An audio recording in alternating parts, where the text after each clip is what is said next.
Faith Church, hope you're well. Last Sunday, I posed a question to you, which was this: what would you say is the major problem or challenge facing the American church these days? And I put my answer forward to you that I think, along with others, that the major challenge we face is a lack of discipleship. Not just in this congregation, but in the wider church, in our part of the world, in our time. And I got to say, I'm really appreciative of so many of you willing to think carefully about that question, about that crucial question, and grateful that many of you are taking that question seriously. This week I want to pose a different question, a more personal question in a way, and I'll begin the Sermon Sunday with this question. What is the most important thing in your life? It's a huge question, obviously. At the end of your life, what would you say is the main thing you wanted to see happen with your life? We all only have one life to live. What's the most important thing in your life?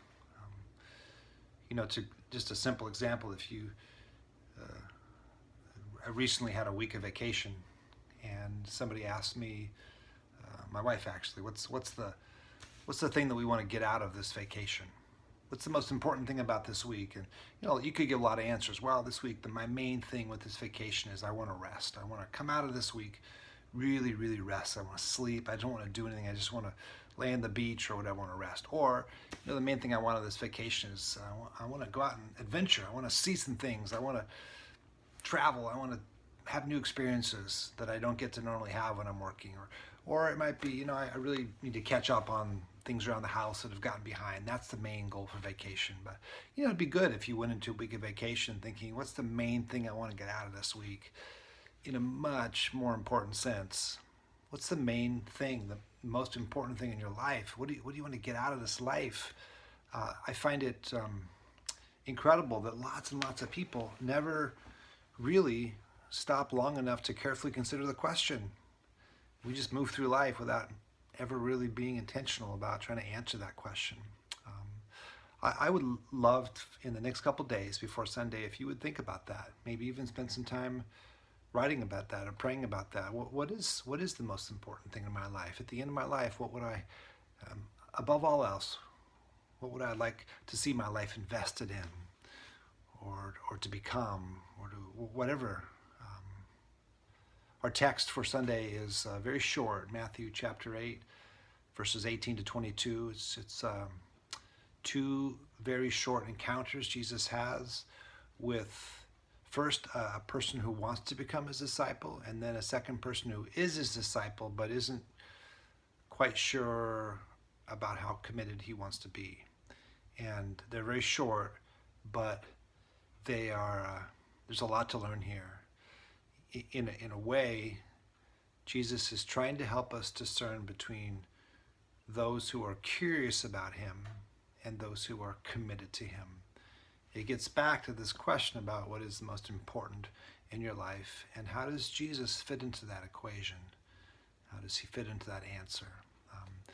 Along with trying to think about that question, I would love it if you would spend a little bit of time reading and reflecting on the text itself before Sunday. See what God wants to speak to you through these verses. And Sunday I'm going to do the same. I've been wrestling with these verses all week, and believe God's given me some things to share with all of us. So anyway, I'm looking forward to that opportunity.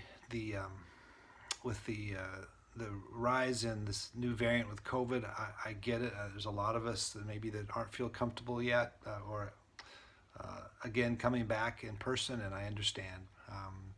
Either way, I really want to ask you to make Sunday morning a commitment in being with us in worship, whether it's in person, either 9/11, or watching on the live stream live with us at 9 o'clock, to clear your schedule and to make that a priority in being with us. We're talking about these days some critically important things about what God is doing in our midst in this really difficult and also potentially exciting time where God is at work around us. So I really look forward to being with you. Wherever you are today, blessings to you. As always, I pray you would know the love of God as your Father, the grace of Christ his Son, and the fellowship of the Spirit with you always. Peace.